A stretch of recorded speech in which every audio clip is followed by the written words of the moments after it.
Father of light, we thank you for your shining light. We thank you for your dwelling place in our hearts. We thank you, Lord, for your Holy Spirit. We thank you, Holy Spirit, for your faithfulness and your help. We thank you, Father, for your people listening to your word today. We thank you for your grace. We thank you for your mercies. We thank you, Lord, in the name of Jesus. Amen. The Lord is so good. He's so faithful. The Lord is wonderful. He's the God of light. He's the Father of all the blessings. He's the Father who says something and makes a point that these things come to pass in our lives. He is God, and He is forever God. Hallelujah. We thank God because He took us out of Egypt. He took us out of troubles. He took us out of bondage. He took us out of slavery. He took us out of, I don't know how to explain it, but it's obvious that God took us out of something very dangerous in our lives. He gave us His only begotten Son, Jesus Christ. He gave Himself to humanity. He gave Himself to us so that we can be saved. He gave Himself through the blood of Jesus, taking us from Egypt, where He saw how we were suffering. He saw how we were suffering, how we were dying. He said, I cannot leave these people die like this. I will send a Savior to them. I will send Jesus to them. And He sent Jesus to us. Not only He took us out of bondage, out of slavery, out of Egypt, but He gave us a promise that I'm taking you to a land where flows honey, milk, good life, where you eat the fat of the country, where you eat the good things of the country. You will receive the houses that you've never built. I'm giving you a promised land. I'm giving you something that you've never dreamed of. And to fulfill that promise, He took us out of Egypt through the Red Sea. He took us through the wilderness. He took us through the Jordan. And now, here we are in our promised land. Here we are in front of our Jericho. Here we are in front of our Ai. Here we are in front of our Gabon. Here we are in front of the Philistines. Here we are in front of the Canaanite, the Philistine. Here we are in front of the enemies of God. Those who are supposed to be our blessing. Those who are supposed to be staying, taking, enjoying our blessing. We are in front of them. But we don't seem to be enjoying the promise of God. We are just suffering. We are just roaming around the blessing, but we cannot enjoy the blessing. We are complaining already. We are asking ourselves, is this salvation a real salvation? Is this Jesus a real Jesus? What's happening? Which kind of promise are we talking about here? You've been walking in the wilderness in suffering 40 years, listening to the word of God, listening, learning about that God. And that God, up to today, we don't have the blessing. Though we are in the promised land, we can only see the blessing, but we cannot even touch at it. What's happening? What a delay. Why is God delaying me? Why is God delaying me? You are complaining, you are asking yourself questions. Why? We were supposed to be enjoying the promised land now. We were supposed to be enjoying honey and milk. We were supposed to be enjoying now. But we are painting, we are crying, we are suffering. What's the problem? We are still asking ourselves, was that salvation a real salvation? Is Jesus true? Does prayer work? We are asking ourselves all kind of questions. We are even thinking, oh, maybe I made a wrong decision by getting out of Egypt. We start murmuring. Hallelujah. But we have a living God. And the living God is sending me to tell you, my brother, to tell you, my sister, that hey, it's not a delay, but it's just my goodness that I'm just portraying to you. I'm showing you my goodness. I'm showing you my goodness. And you ask yourself, how can you show me your goodness when I'm suffering? How can you show me your goodness when I cannot eat anything? How can you show me, God, that goodness? Which kind of goodness are you talking about? If I don't even know what I'm going to eat today before I sleep, I don't even know what my daughter is going to eat before she sleeps. You are talking about your goodness. Which kind of goodness are you talking about, God? Why are you delaying me, God? And God is saying to you, keep quiet. I want to reveal my goodness to you. I want to show you that it's not a delay. I'm not delaying you. I'm portraying. I'm showing off my goodness. To who? To me? Yes. To who? To my enemy? Yes. To who? To everything. Everybody's around you. I am the merciful God. I am God. Hallelujah. God is saying, I'm showing you my goodness. Let us see. Let us listen to the word of God and understand why what you are saying as a delay can turn out to be the goodness of God. God is saying, my goodness is sufficient. My goodness is there. And I want to show my goodness to the point that I cannot stand my goodness anymore. When will I not stand my goodness anymore? Let's get into the word of God and understand why this thing that we are seeing as a delay has turned out to be the goodness of God, being displayed in front of his people to show them mercy, to teach them mercy. Hallelujah. Hallelujah. So let's get into the word of God. God is saying to you, you are in the promised land. I took you in this land. And now you are complaining that you are not getting the promise. You are not getting A, you are not getting B, you are not getting T. Okay, let's check yourself first. First question, checkpoint. Did you really, did you really get repentance? Was repentance, your repentance, was it genuine? Or you just confess Jesus, I believe you, Jesus. You are complaining that you want the blessings in the promised land. How was your repentance? You know you confess Jesus in front of people. But I was there next to your heart. I know your heart. Was your repentance a genuine one? For you to complain about Jesus, we promise them. I want to see, let's check your heart. How was your repentance? Did you get the true repentance? Hallelujah. That's the question God is asking you. Why is God asking that question? Because not everybody who got in the promised land was a child of God. Do you know that? If they were all children of God spiritually, God would not have asked Joshua to circumcise them when they got in the promised land. Why would God ask circumcision in the promised land? The Bible says because those who were born in the wilderness, they were never circumcised. And the meaning of circumcision in the New Testament means being born again. Being born again. Being born again. You can hear about God. You grow up in the house of God. Your parents are pastors and whatever, but you are not yet born again. And you are enjoying the things of born again Christian, but you are not yet born again. Because, hallelujah, because God, there's a spiritual principle that will take you to heaven if only you are born again. Even if you live in the house of God and you are not born again, you will never make heaven. That's not me, it's the Bible. Hallelujah. So God is saying, okay, now you are in the promised land and you are complaining that you are not getting the blessing. How was your repentance? Was it genuine? Let's get in the book of 2 Peter, chapter 3, from verse 1 to 8. And you will hear what people are saying about the children of God outside here. Just to tell you that you are saying that you are being delayed, but other people are saying something even worse about your delay. Let's read in the word of God, and you understand the state where you are now. The Bible says, 2 Peter chapter 3, verse 1 to 8. Beloved, I now write to you this second epistle, in both of which I stir up your pure mind by way of reminder.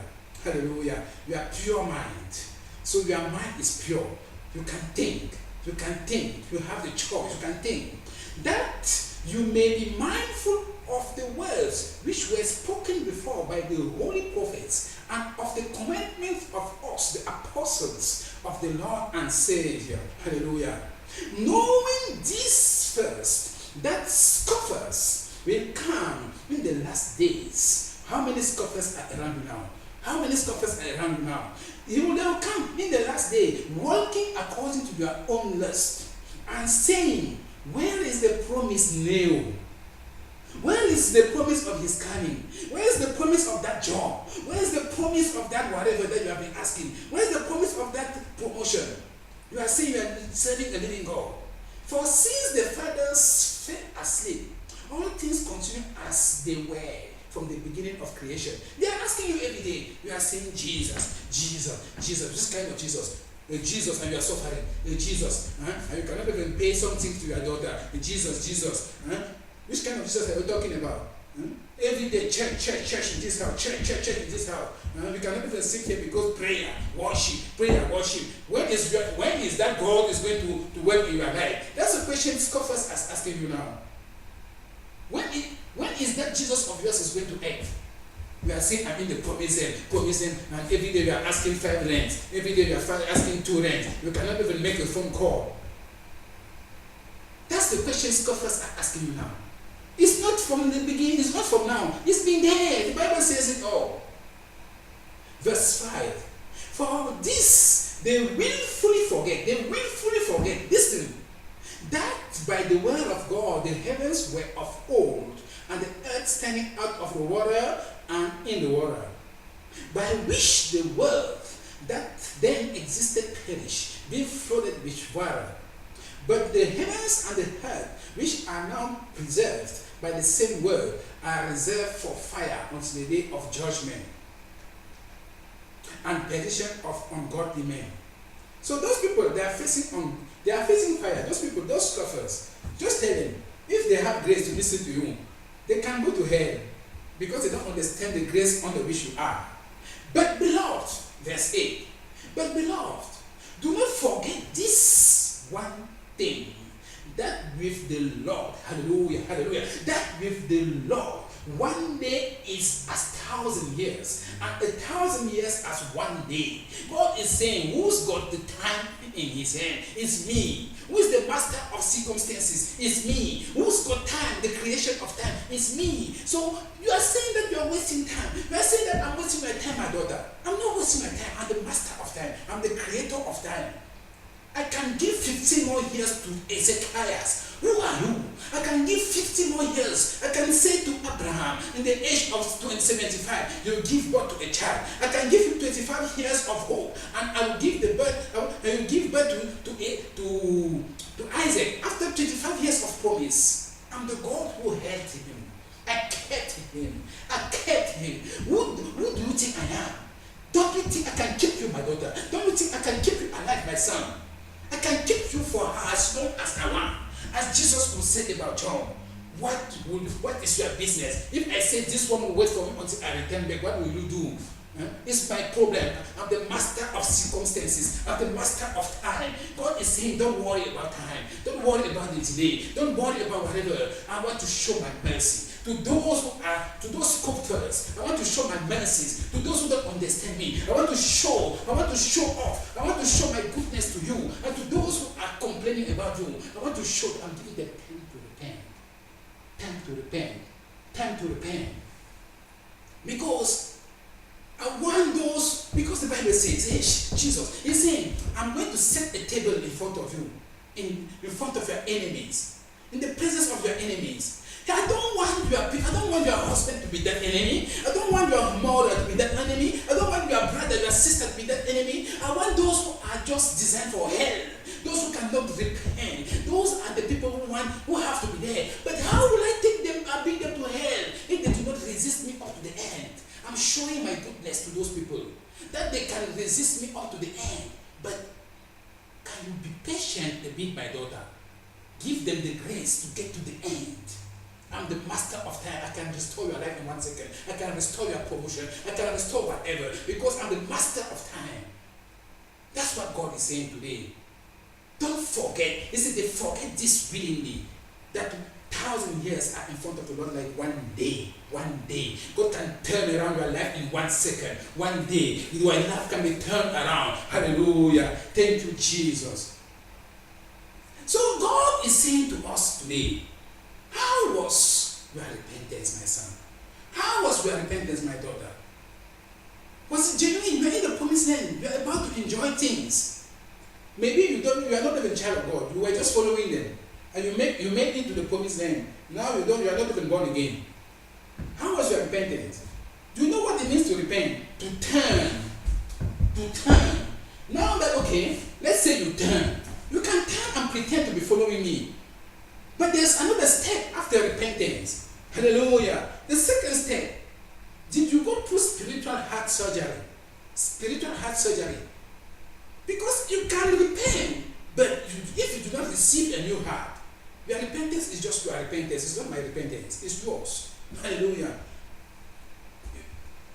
Maybe you are saying that this man is a fool. He is talking his nonsense. Let's read in the Bible. Ezekiel 36. Ezekiel 36. Verse 25 to 27.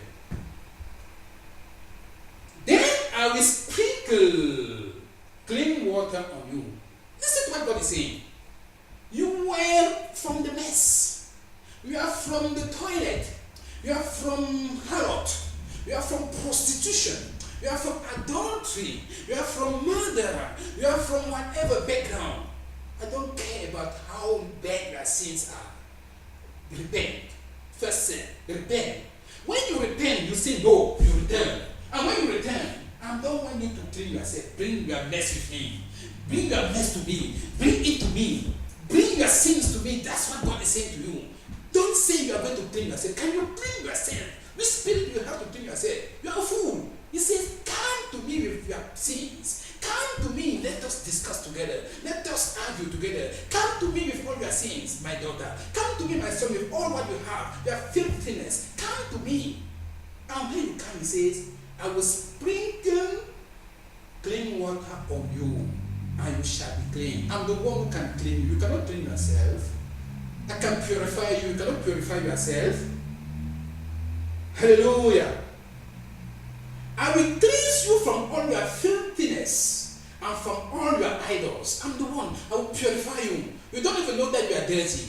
I know. I will just say, I will lift up your hands, remove the mess in your elbow. I will raise your feet. I will remove all the mess in your asses everywhere. I will remove everything. You cannot even see your ass. I will clean you. I want you to be pure. You cannot see your mess in your bottom. You cannot see it. Let me check. Let me open everywhere in you and clean you the way I want you to be clean. You say you are clean because you just wash your ears, your eyes. Do you know what is in your bag? Do you know the mess I can see in you? I'm the only one. I've got that alcohol. I've got that water that can clean you up to be pure the way I want you to be pure. Hallelujah. Thank you, Jesus. God is saying, when you repent, you come to me and I will clean you. And I will clean you. And he says, I will give you a new heart and put a new spirit within you. I know the heart you are coming with. You are coming with a stony heart, stealing heart, adultery heart, murdering heart. But I cannot deal with this kind of heart. I cannot work with you with that heart. I will give you a new heart, put a new spirit in you. Because if I leave that spirit in my heart, you are going to kill my children. Let me make that surgery. Come. Let us go to the theater room, to the surgery room. Come. Yeah, it's sometimes painful. The knife to open your body and replace your heart. The operation is painful sometimes because I need to cut you out. I need to prune you. I need to prune, and it's painful. Yes, it's painful when I'm pruning you, when I'm cleaning you up, when I'm removing this stony heart. It's painful, but just run with me. Just stay with me. Even if it's painful, believe in me. I won't hurt you. I'm just putting the nice thing in you. I'm putting myself in you. Don't run away like other people ran away in the wilderness. That was very tough. No, I'm giving you a clean heart. I'm changing your heart. I'm changing your spirit. Don't run away when it's tough. Because this life that I'm giving to you is the nicest life you'll ever imagine. Stay with me. Bear with me. Let me cut you. Let me cut. Yes, I'm cutting the bones in you. Cutting, removing that stony heart. That heart is too black for me. It's too black. Let me get it out and give you a clean heart. It's going to be painful, but stay with me. It's going to be painful, but don't run away. It's going to be painful, but it's for your good. Hallelujah. That's the God we are serving. Thank you, Jesus. And he says, I will take the heart of stone out of your flesh and give you a heart of flesh. Hallelujah. Because that heart of stone, even if a brother or a sister is dying in front of you, with your heart of stone, you will kill him more. I want to put a heart of flesh, the heart of sensitivity. You can sense, you can feel what people are feeling. You can feel when I'm talking to you. You can listen to me. Hey, Jesus. Thank you, Lord. God is saying, I want to change him. I want to change him. I will put my spirit within you and cause you to walk in my status. Hallelujah. I like this verse. Thank you, Jesus. You don't have to struggle anymore. You don't have to say, to pray is too hard. To love is too hard. He said, hey, you say you cannot forgive. Which spirit you have? He said, I will put my spirit in you and cause you to do my work. Cause you. It means you are a toy. You know a toy. Go and ask your daughter how the toys do. Go and ask your son how the toys do. You are buying the toys, but you know what it means to be a toy of the Lord. You are a slave. It means he lives in you. He moves in you. He speaks in you. Everything that you do should be him doing in you. He causes you, causing you to charm, causing you to say the truth, causing you to love, he's causing you. You become a toy. Are you a toy of the Lord? Are you a toy? Or you want to rule God? Or you want to manipulate God? You want God to move according to your standard, not according to his standard. God is saying, I want you to move according to my standard because I want to manipulate you. You are my toy. Thank you, Jesus. Hallelujah. And the Lord is saying, I will put my spirit within you and cause you to walk in my statutes. And you will keep my judgments and do them. You will keep them and do them. I'm not saying you should go and do them. I'm saying I will cause you to do it. Are you still feeling a burden when it comes to doing the work of God? You are not yet born again. You are not yet born again. If it's still painful for you to do the work of God, you are not born again. Because this spirit is keeping you not doing the works of God. Because God said, I will cause you to do it. This spirit is causing you not to do it. Ask yourself the question. And ask yourself if you have the spirit of God in you. Don't bother going to a prophet. Don't bother going to a man of God to say, man of God, check me to see if I'm doing the word of God. Check yourself. The Bible says in the book of 2 Corinthians, verse 13, chapter 13, verse 5. Check yourself. Check yourself if you're a child of God. Check yourself. No one will do it for you. Hallelujah. It's a self-checkpoint. Thank you, Jesus. Hallelujah. Did you go through that spiritual surgery? Did you go through it? You are claiming my blessings. You are claiming the promised land. Did you go through it? When people were dying in the wilderness, where were you? When I was opening their heart, changing their heart, where were you? I'm not reminding, seeing you in the wilderness. Seeing you suffering with me. You want to enjoy the blessing. You made it the point that you are here now. They are doing like the people of Gabon. The people of Gabon, they went and they joined the people of God.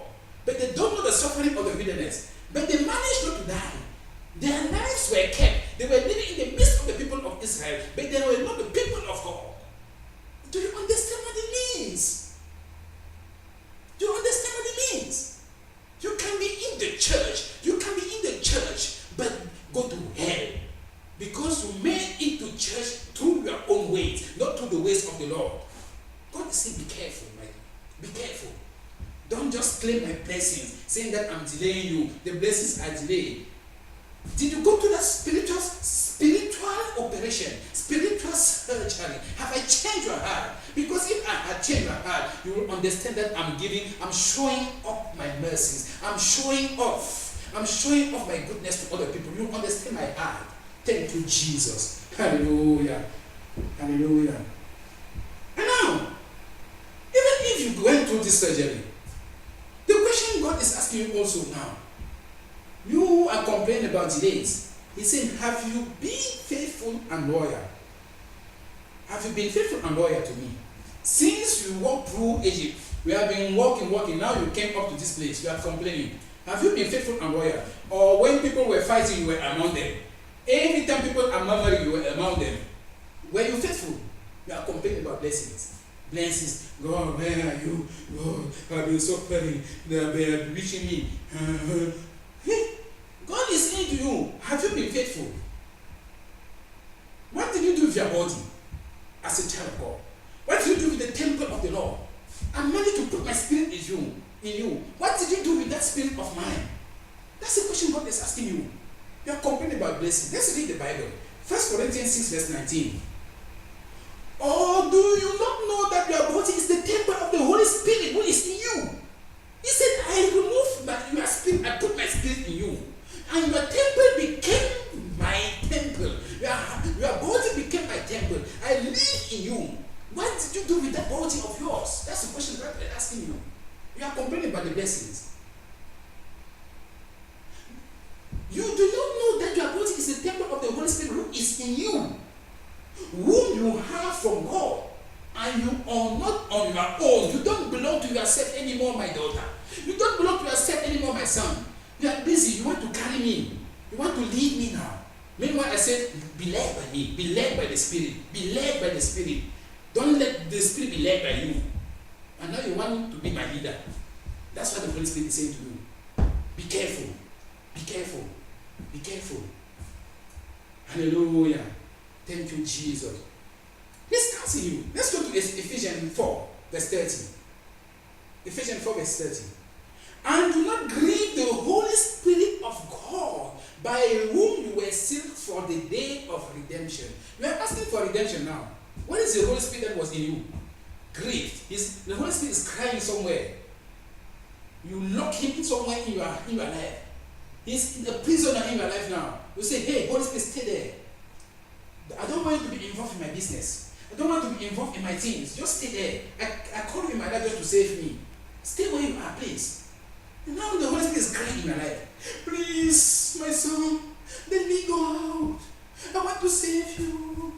And I say, well, stay there. When the landlord is coming month end, are you there? Yeah?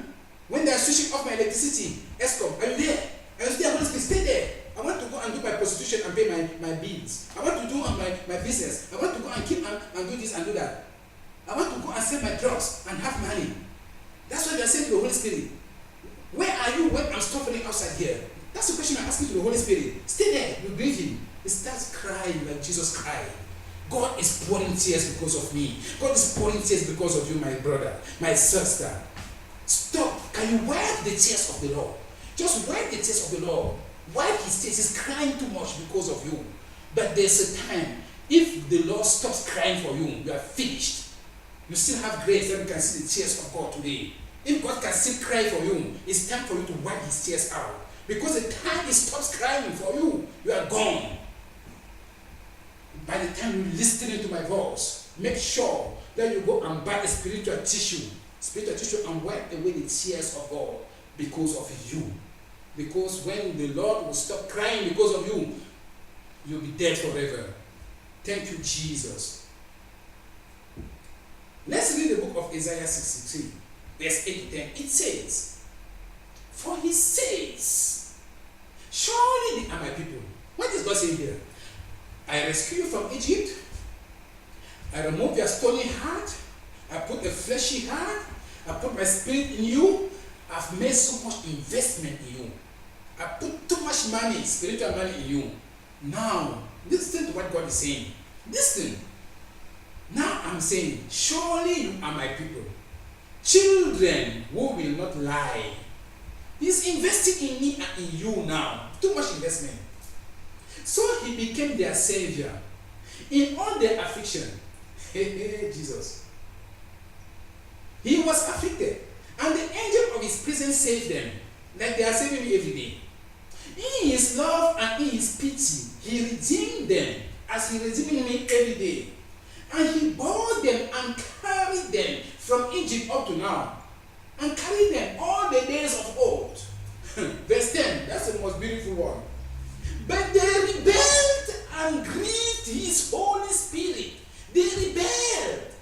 You rebelled, I rebelled and grieved his Holy Spirit. And what happened?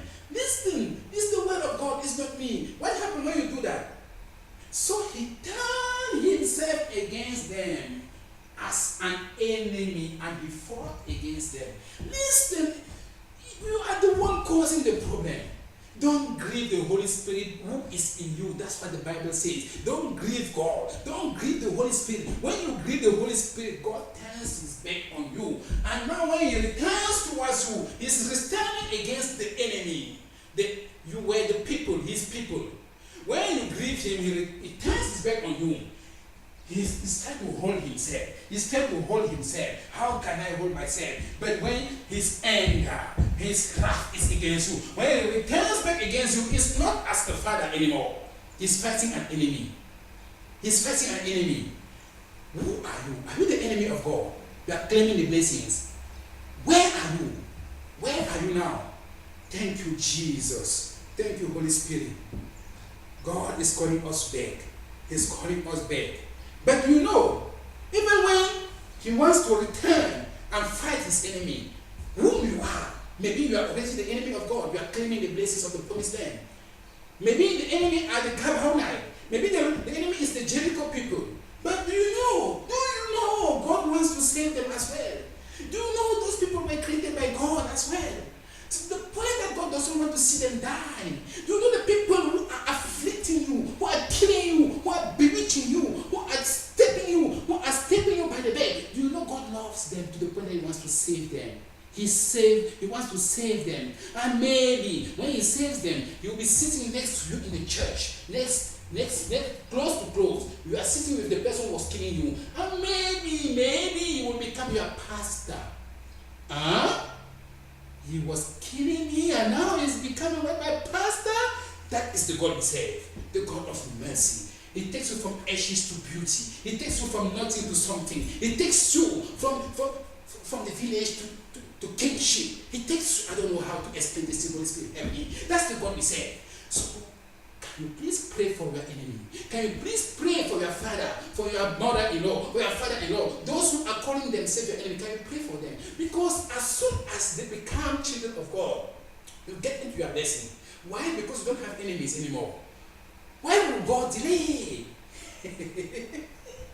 Thank you, Holy Spirit. Thank you, Jesus.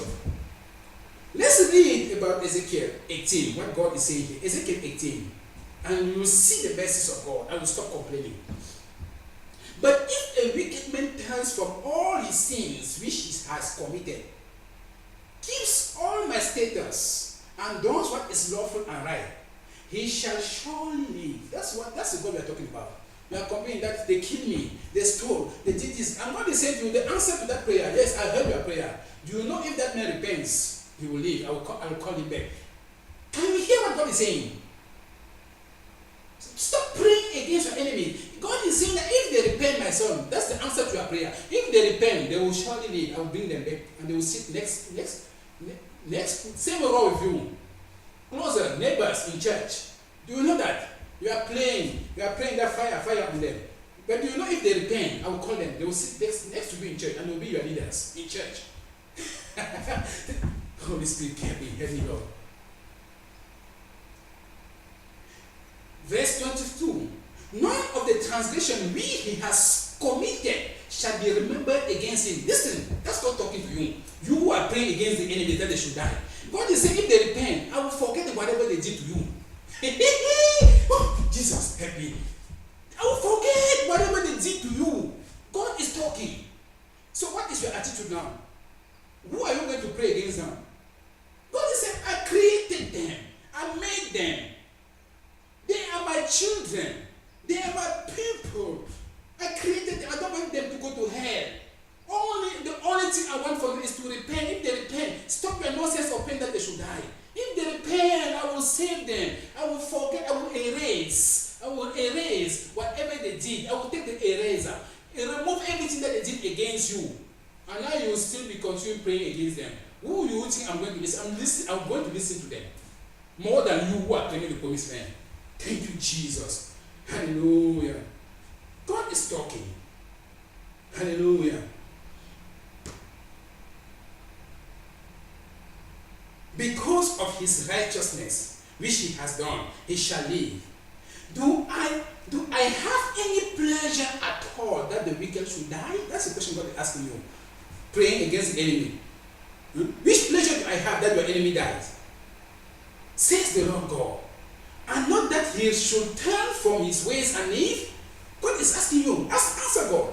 Answer God who are listening to you. Listen to me through internet. Answer the question to God. Does God have any pleasure to see your enemy die? Which pleasure does he have to see your enemy die? You better pray that he repents. The sooner your enemy repents, is the sooner you get to your blessing. Thank you, Jesus. Verse 24. But when a righteous man turns away from his righteousness and commits iniquity, listen, you who are praying every day, you are righteous, eh?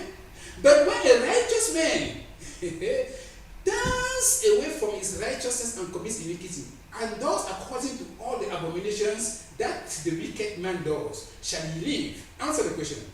All the righteousness which he has done shall not be remembered. Because of what? Because of what? Because of the unfaithfulness of which he is guilty, and the sin which he has committed. Because of them he shall die. God is saying, hey, stop praying like that. You might die before the person you are praying against. You might die before. Because only one mistake of you disqualifies you, and only one repentance from him qualifies him. Listen to the God we are saying. Thank you, Jesus.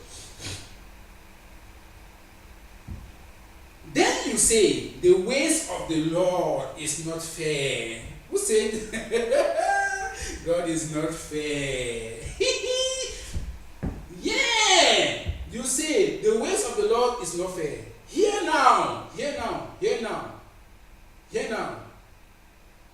House of Israel. Is it not my way which is fair, and your ways which are not fair? When a righteous man turns away from his righteousness, commits iniquity, and dies in it, it is because of the iniquity which he has done that he dies. Listen, stop saying that God kills people. God is not saying I kill him. He said you are righteous and you commit iniquity. You will die because of the iniquity, not because God kills you. That's what the Bible is saying. It's not me. Read your Bible. Spiritual principles. Spiritual principles. You die not because somebody killed you. There's a spiritual reaction. Your iniquity is going to kill you, not God. God is not a killer. Thank you, Jesus.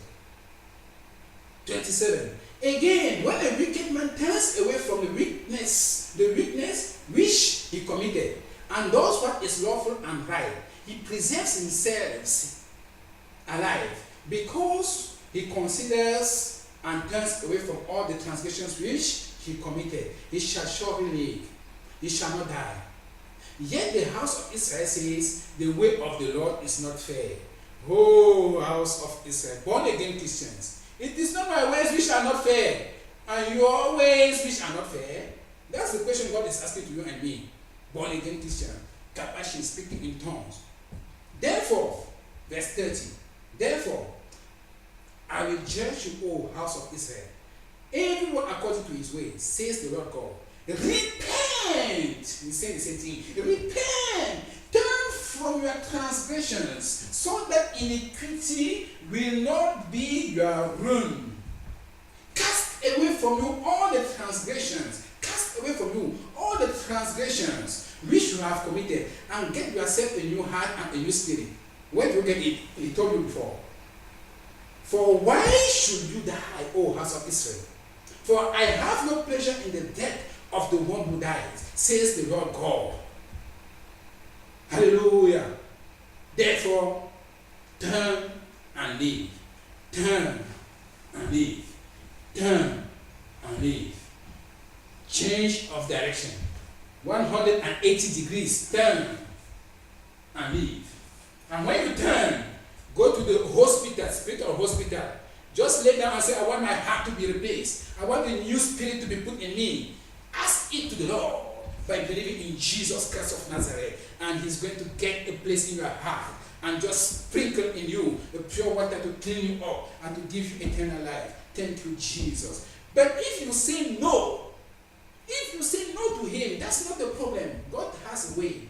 You put the mark of Cain in your face. Do you know the mark of Cain? Let's go to the Bible. You understand what is the mark of Cain. The mark of Cain is the worst thing you ever have in your life. If you don't want to obey and follow the instructions of the Lord. Thank you, Jesus. Let's read the book of Ecclesiastes, chapter 8, verse 11. Because the sentence against an evil work is not executed speedily, therefore the heart of the sons of men is fully set in terms to do evil. What does it mean? You think you have been doing evil. No one was rebuking you. You were not punished because of your iniquity. You are continuing. If on top of adultery, you are putting fornication. On top of fornication, you are putting murdering. On top of murdering, you are putting robbery. In part of robbery, you are putting all kinds of sins. The Lord is looking at you. He's saying, hey man, I'm giving you time to repent. Repent. You don't want to repent? Okay. Because you see that the Lord is not beating you up. You are continuing increasing your evil doing, evil deeds. You are doing it every day. God is looking at you. He's looking at you. And he tells you, Proverbs 1, verse 22 to 33. How long, you simple ones, will you love simplicity? For scorners delight in their scorning, and fools hate knowledge. Turn at my rebuke. Surely, listen, God is saying the same thing. Repent. Surely I will pour out my spirit on you. I will make my words known to you. God is saying the same thing. My spirit in you. My spirit in you. This spirit is in you now. Check yourself. Thank you, Jesus. Verse 24. Because I have called and you refused. Because I have called and refused. I have stretched out my hand and no one regarded. Because you disdain all my counsel and will have none of my rebuke. God is giving you a warning now. Serious one. Serious warning. I also will laugh at your calamity. I will mock when your terror comes. When your terror comes like a storm, and your destruction comes, God, like a whirlwind. When distress and anguish come upon you, then they will call on me, but I will not answer. They will seek me diligently, but they will not find me, because they hated knowledge and did not choose the fear of the Lord. They would have none of my counsel and despise my every rebuke.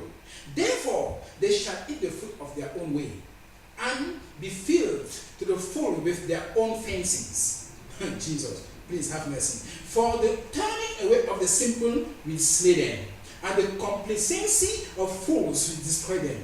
But whoever listens to me will dwell safely and will be secure without fear or evil.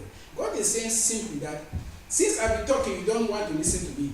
You are doing your activity, I'm not seeing you. Okay. I'm crying for you now. I'm pouring my tears for you like Jesus did.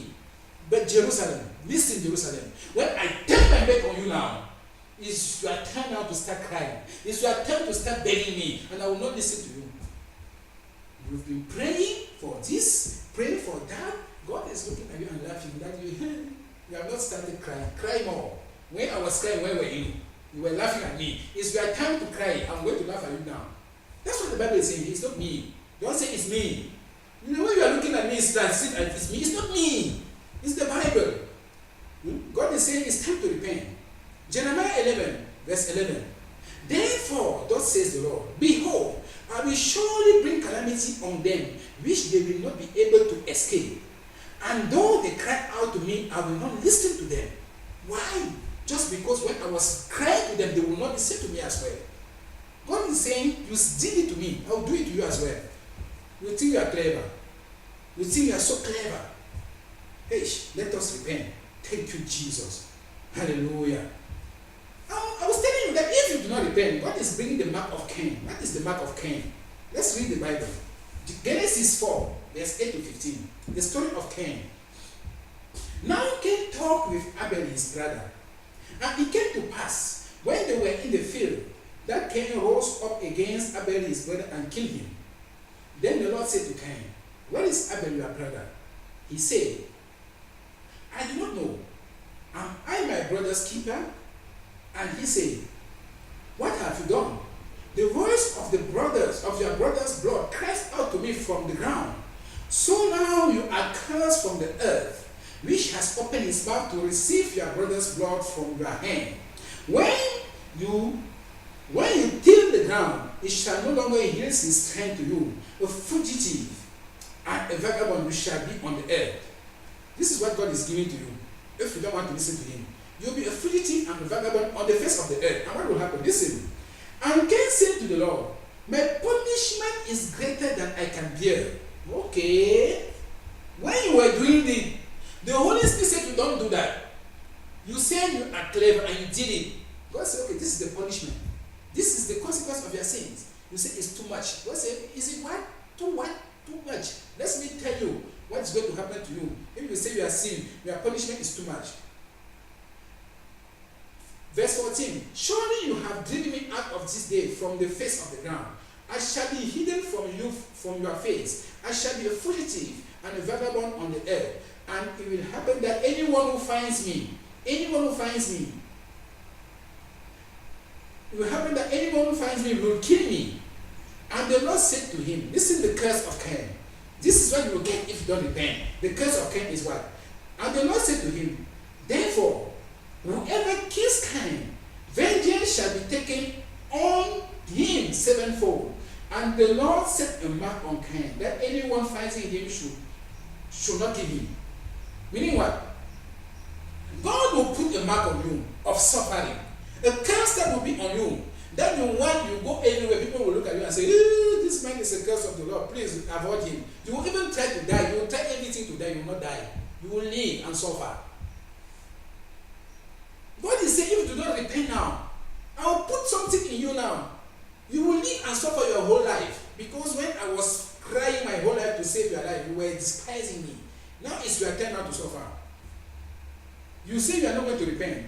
I'll put the mark of Cain on you. Wherever you go, they will know you. They will know you. Thank you, Jesus. But we have a so wonderful, merciful, powerful, godly God. He does not. He is so merciful. I don't understand. Even Job could not understand the law. Jonah could not understand the law. To the point that when God says go to Nineveh, he says, Nineveh, who, me? Those people never. God said you will go there. They repented. I'll put you in the fish. I'll give you in. I'll put you in the fish. In the fish ship or the fish boot or fish wife. You will travel in the stomach of the fish to get to Nineveh. Because you don't want to understand the extent of my love. I'm merciful. I'm sure Jonah was saying, God, when you are delaying, kill those people. Hey, in the name of Jesus, fire Nineveh. Fire Nineveh. And God said, you are the right person to go to Nineveh and preach the gospel. Hallelujah. Thank you, Jesus. Let's read the Bible. God is so wonderful, so merciful that in whatever you are doing, He's so merciful. The Lord is saying to Jeremiah 3, verse 12 to 13, go and proclaim this word so hard the north, and say, return, backsliding people. God knows how to call us. Return, backsliding Israel. We have all backslided. Let's return to the Lord, man. Come with me, my sister. Come with me, my brother. You know where you did it wrong. Let's go back. Come, God is calling you. Come with me. Let's go to the Lord. He's saying, yes, you did it wrong. This is what he's saying. Let me not take the words of the Lord. It's the word of God. It's holy Bible. The Bible says, return, backsliding Israel, says the Lord. I will not cause my anger to you to fall on you. Don't be afraid. I will not beat you. Come. Sister, come. Brother, come. I know you want to kill again. I want you to go to prostitute again. I want you to do this. You want to fornic. You want to do adultery again. Please come. Yes, come. I know you want to do it, but I'm not going to beat you. Come. That's what the Lord is saying. Come now. Come. Don't be afraid. I will not beat you. I know you're afraid of me, but come. I will forgive. I've forgiven you. Come. The Lord is calling somebody. Is it you? The Lord is calling somebody. Is it you? He's saying, my anger, I will not cause my anger to fall on you. For I am merciful, says the Lord. I will not remain angry forever. Only acknowledge your iniquity, my daughter. Only acknowledge your iniquity, my son. Only acknowledge your iniquity, my brother. That you have transgressed against the Lord your God, and have scattered your charms to alien deities under every green tree, and you have not obeyed my voice, says the Lord. He's even telling you what to say to him. Just repent. Repent. God is crying. Come and wipe away the tears of the Lord. You still have the chance to wipe away his tears. Come, my brother. Come, my sister.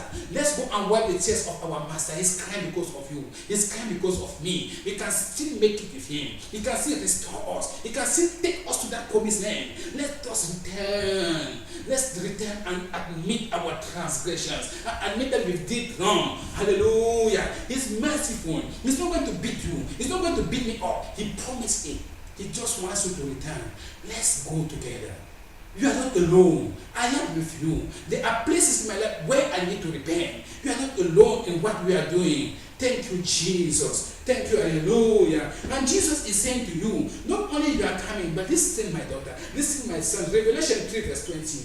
Behold, I stand at the door and knocking at your door. I'm knocking. If you listen and hear my voice and open the door, I will come in to you and dine with you, and you with me. We are going to dine together. The Lord is saying, it's not about restoring you physically only. I will restore you emotionally. I will restore you spiritually. I will restore you materially. I will give to you. I will be synchronized with you. I want to dine with you. I want to sleep with you. I want to enjoy this life with you. Come. I'm the restoration and the life. I'm the resurrection and the life. I'm the life, the bread of life. I'm the door to salvation. Come to me, my son. Come to me, my daughter. Don't stay there and die. Why will you die?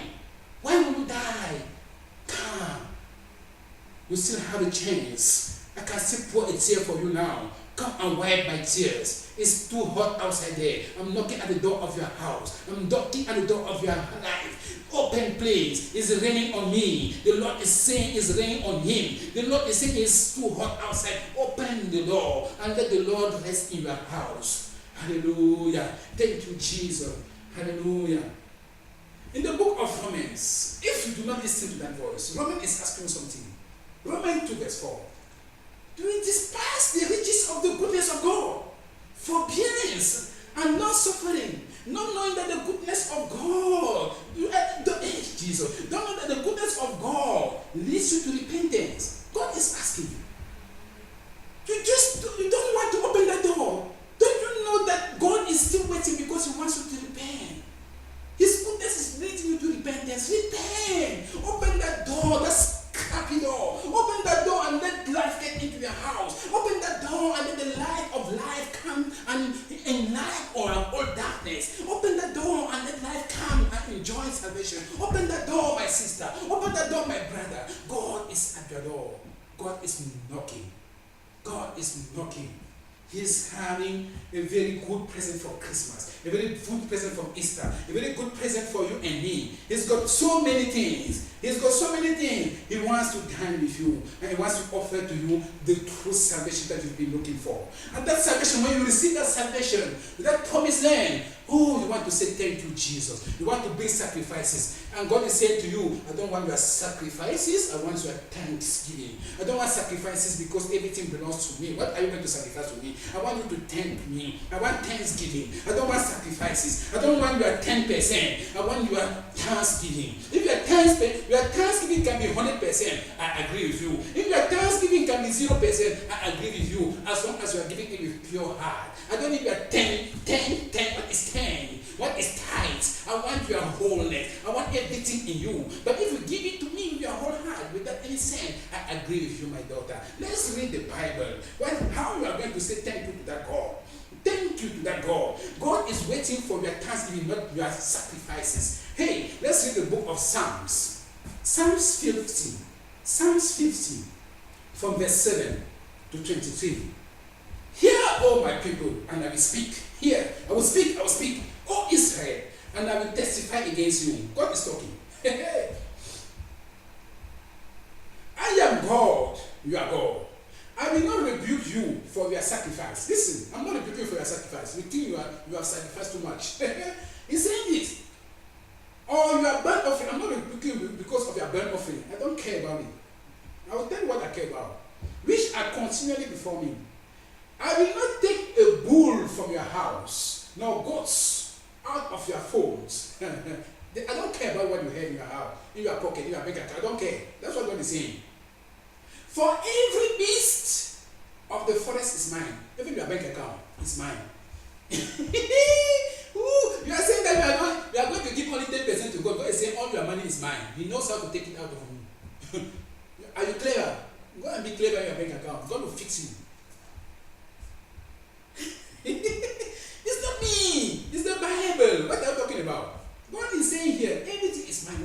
is mine. I know all the birds of the mountains and the wild beasts of the fields are mine. Everything is mine. Reserve Bank is mine. If I were hungry, I will not go and tell you. It's not talking, it's not me. I'm not telling you, I know where I'm going to die. I cannot eat where you know me, where you are seeing me. You are not worthy to see me eating. You are not worthy of it. What are you going to give me? Poor person. That's what God is saying. You are so poor. You are not even worthy to see. Thank you, Jesus. For the world, it says, for the world is mine. The world is mine. For the world is mine, and all its fullness is mine. Will I eat the flesh of bulls, or drink the blood of goats? Offer to God thanksgiving. Verse 14, read verse 14 with me. Offer to God thanksgiving, and pay your vows to the Most High. God is asking you your thanksgiving. And when you vow, you say you will buy me a car. Where is that car? Go and fulfill your vow. That's what God is saying. You open your mouth to say you will buy me a car. Give me that car now. Don't say you were playing. Don't play here. Don't play here. God is saying, I don't want your sacrifice. I want you to fulfill your vow. Thank you, Jesus. Hallelujah. Offer to God thanksgiving and pay your vows to the Most High. Call upon me in the day of trouble. I will deliver you, and you shall glorify me. But to the wicked, God says, what right have you to declare my status? You see, the wicked, they are only talking the word of God. What right have you to declare my status, or take my covenants in your mouth? See, you hate instructions, and cast my words behind you. When you saw a thief, you consented with him, and have been a partaker with adulterers. Listen, we are talking the word of God, but we are with those people. That's what the Bible is saying. And you give your mouth to evil, and your tongue frames deceit. You sit and speak against your brother. You slander your own mother's son. These things you have done, and I kept silent. You think God will not see you. God said, I kept silent. I saw you. I saw you. When you were in those shortcuts in that small whatever Hillbrook somewhere, I saw you. But I kept quiet. I wanted you to repent. You refused to repent. What can I do? I can only beat you up. I kept silent. You thought that I was all together with you, like you. You think I'm like you. But I will rebuke you and set them in order before your eyes. Now, he's giving you another chance. Now, consider this. You who forget God, lest I tear you in pieces, and there will be none to deliver you. God is saying, if I stand and stop crying for you, no one will deliver you. Who can deliver you? If God put his hand on you, who can deliver you? Thank you, Jesus. But the good news, the best news of the best news is that when God saves you, when you are happy, when you get in that promised land, even when you are still going there, he's saying to you, verse 23, whoever offers praises glorifies me. Other version will say, whoever offers thanksgiving glorifies me. And to him who orders his conduct upright, I will show the salvation of God. So the salvation of God is for those who are prepared to be saved. It's not for everybody.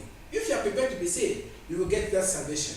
Thank you, Jesus. But for you listening to me, you cannot get that promise spiritually if you do not get salvation from the Lord Jesus. You believe Jesus Christ. Jesus is the Lord. Jesus is God. Hallelujah. The only God who saved everybody.